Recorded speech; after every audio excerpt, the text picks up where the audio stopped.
शेतीमाल रोखायचा आणि संपावर जायचं। मला आठवतंय बच्चू भाऊ आमच्या बरोबर होते, रविकांतजी तुपकर होते, राजू शेट्टी होते, वामनराव चटप होते, सगळे शेतकरी नेते आपण एकत्र आलो। सगळ्यांनी हे लक्षात ठेवलं पाहिजे। आणि आम्ही काही कर्जमाफी मागायला गेलो का? माफी गुन्हेगारांना देत आहे, मी वकील आहे, माफी गुन्हेगारांना द्यायची आहे। आम्ही माफी मागत नाही, आम्ही कर्जमुक्ती मागायला आलो। आमचा नारा सातबारा आणि आपला मुख्यमंत्री आपलं नवीन पोपट हाय लागलं मिठी मिठी बोलायला। त्यामुळे मुख्यमंत्र्याचं माहेर इथेच आहे। आणि आता तुम्हाला विचारायचं आहे, कर्जमाफी नाही, कर्जमुक्ती द्या, बाप दाखवा नाही तर श्राद्ध करा। कारण आणि दुसरं हे विचारायचं आहे, इथपर्यंत येणं कठीण होतं। काल बावनकुळेचा डाव असा होता का आम्हाला तिकडे समोर बोलावचं। राजा भाऊला फोन आला, तुपकरजी आहे, नवलेजी आहे, वामनरावजी आहे, जानकरजी आहे, क्षीरसागरजी आहे, गुरुजी आमचे मित्र। काय गेम होता माहित आहे का? यांना रस्त्यावर जळवायचं। आम्ही त्यांना असं वाटले का गडी येईन तिकडे, पण सगळ्यांनी निर्णय घेतला आपण तिकडे जायचं नाही, त्यांना इकडे बोलावल्याशिवाय हटायचं नाही। फक्त एक विनंती आहे, हे जे खाली बसले ना तुमचे ते भाऊ एक ऐका, तुम्ही थोडे खाली बसा। हे कार्यकर्ता मीडियावाले राहू द्या ना, फक्त सध्या तुम्ही बसा पाहिजे। दुधाने साहेब तुम्ही जिल्हा प्रमुख आहे, बसा, काय हरकत आहे? मी बसतो रे, काही हरकत नाही, काही कमी पण नका समजू रे स्वतःला। बसा बसा भाऊ, बसा, बस ना दादा, तू कोण उभा, बस बस बस बस बसा ना भाऊ, बसा बसा। ते मागचे लोक हा सोडून के बस। अरे पाय नसणारा माणूस जर महिना आम्ही पाहतोय प्रवास करून येतो, पदर फाडून मला बांधले ना, तिनं शपथ घेतलेली आहे, कर्जमाफी शिवाय वापस येऊ नका असं त्या बहिणीनं आम्हाला म्हटलेलं आहे। तिचा शब्द जर खरा करायचा असेल तर मा कसम तुम्हाला आव्हान आहे। मला माहित आहे तिथले काही लोक घरी जायच्या घाईनं येणार आहे, जाणार आहे। सरकारला असं वाटतं की 12 वाजेपर्यंत तुमचं, 12 नंतर आमचं, तर सरकारला सांगून द्या 12 दिवस काय 12 महिने जरी थांबा लागले ना तर महाकसम थांबल्याशिवाय राहणार नाही। तुम्ही आज आपल्या मायेची शपथ घेऊन, छत्रपतीला मानत असून छत्रपती महाराजांची शपथ घेऊन, बाळासाहेबांची शपथ घेऊन, महात्मा फुल्यांची शपथ घेऊन, अहिल्यादेवी होळकरांची शपथ घेऊन, अण्णाभाऊ साठेंची शपथ घेऊन आम्ही प्रत्येकानं हे शपथ घेऊन इथं थांबणं फार गरजेचं आहे। नसणारा माणूस जर महिना आम्ही पाहतोय, आमचा भेद होता 1000 ट्रॅक्टरचा, आणि मार आमचा जो प्रदीप पण असेल, दिनेश आमदारे असेल, तुमचा तो दीपक मोरे, आम्ही ते जाधव, आणि आमच्या जिल्ह्यातले म्हटलं आपल्या जिल्ह्यातले तरी 1000 निघाले पाहिजे रे। एका कार्यकर्त्याचा फोन आला, भाऊ बच्चू भाऊ म्हणे पैसे नाही आहे खिशात, पण ट्रॅक्टर आल्याशिवाय राहणार नाही। आणि गळ्यानं आम्ही सांगतोय मंगळसूत्र मोडून, मला माहित नव्हतं मंगळसूत्र मोडून इथं आलेला, लक्षात ठेवाय किती महत्वाचं आहे। बच्चू भाऊ तुम आगे बढ़ो। आम्ही सर्व शेतकरी नेत्यांची माफी मागून सर्वांनी कृपया आपलं मनोगत व्यक्त करावं, जेणेकरून आता हे निवडून आलेले लोक आपल्याला सर्वांना लुटलं। आज या महायुद्धार मोर्चाचे नेतृत्व करणारे माननीय माजी मंत्री, प्रहार संघटनेचे पक्षाचे नेते माननीय बच्चू भाऊ कडू, माझे 2दा खासदार राहिलेले स्वाभिमानी शेतकरी संघटनेचे अध्यक्ष माननीय राजू शेट्टी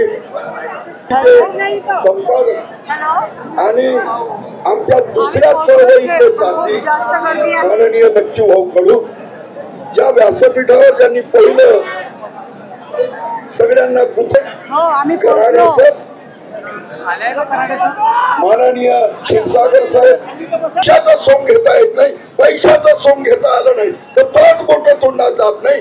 इच्छा असूनही आपण कर्ज फेडू शकत नाही आणि म्हणूनच आपण सगळे आपल्याला माहित आहे ज्या वेळेला जागतिक पातळीवर गॅट करार झाला तेव्हा जे वाणिज्य काही फळ येतं ते फक्त कर्जाचं येतं.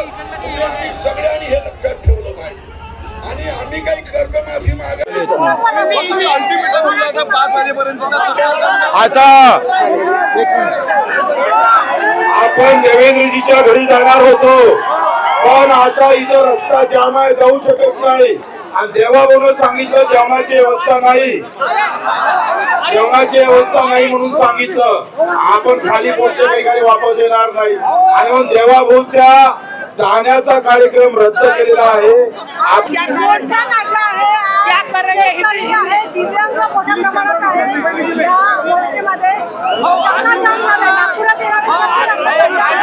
आम्ही 8 महिन्यापासून बोलत आहोत. 8 महिन्यापासून किमान 15 वेळा निवेदन दिले. त्यांना शेतकऱ्यासाठी दिव्यांगासाठी वेळ नाही, मेंढपाळासाठी वेळ नाही, मच्छीमारांसाठी वेळ नाही, कर्मचारी आमचे ग्रामपंचायत कर्मचारी 5000 घेतात त्यांच्यासाठी वेळ नाही आहे. आणि आता वेळेवर बैठक लावली, हे कसं शक्य आहे? आणि म्हणून आता त्यांनी निर्णय घ्यावा. मी कालच फडणवीस साहेबांना सगळे मॅसेज केले, माझ्या फेसटाईमवर माझे निवेदन पाठवले, ऑर्डर काढून दिले. त्याबाबत निर्णय घेतल्याशिवाय आम्ही हटणार नाही. आज जब तक लड़ाई में सरकार जब तक निर्णय नहीं लेती तब तक लड़ाई ठहरने वाली नहीं है और तेजी से आगे बढ़ेगी.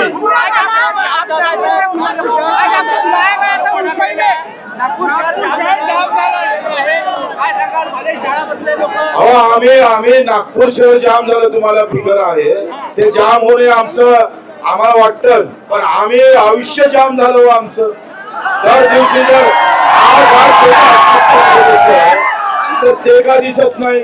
8 लोक रोज आत्महत्या करतायत. आम्हाला कोणत्या लोकांना त्रास द्यायचा नाही, ते सरकारला त्यांनी विचारलं पाहिजे, ते सरकारचं काम आहे.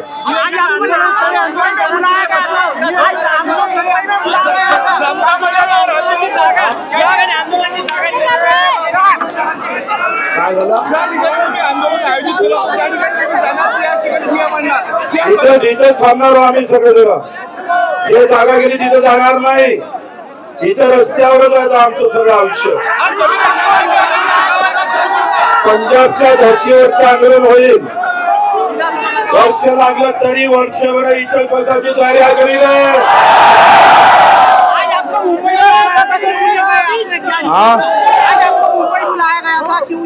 मुंबई में आज ही बुलाया, राजू जी शेट्टी ने बताया आपको क्यों नहीं गए. आज पूरा आंदोलन वाले यहाँ है और वो वहाँ बुला रहे. अरे वो किस नीति से बुलाया? हमने 8 महीने से आंदोलन शुरू किया था, अन्न त्याग आंदोलन हुआ, बाद में हम पैदल चले. ये सब होने के बाद भी वो अगर मीटिंग आज लगाते होंगे तो उनका हेतु स्पष्ट है कि इनको भटका दो कुछ कहीं ना कहीं. सरकार से क्या डिमांड करते हैं आप? सरकार हमने 7-12 खोरा की डिमांड की है, हमी भाव की है, दिव्यांग भाई की डिमांड है, मेंढपाल के, मच्छीमार के, ग्राम पंचायत कर्मचारी है, परिचालक हमारे संगठन परिचालक वाले हैं, सबकी डिमांड लेकर हमने उनको 22 मुद्दे निकाल के रखे हैं. और कई जगहों तो उनको खाली परिपत्रक निकालना है, पैसों की जरूरत नाही. आता सगळेच आंदोलन मुंबईत का करायचे, नागपुरात आमचे देवाभाऊ इथं राहते, नितीन भाऊ इथं राहते, सगळा भारत देश आम्ही पाहतोय नागपुरातून चालतंय. ते RSSचं ऑफिस इथं आहे. नाही भाजपवाले कदर येईल तर राष्ट्रीय शोक संघाले तर कदर येईल.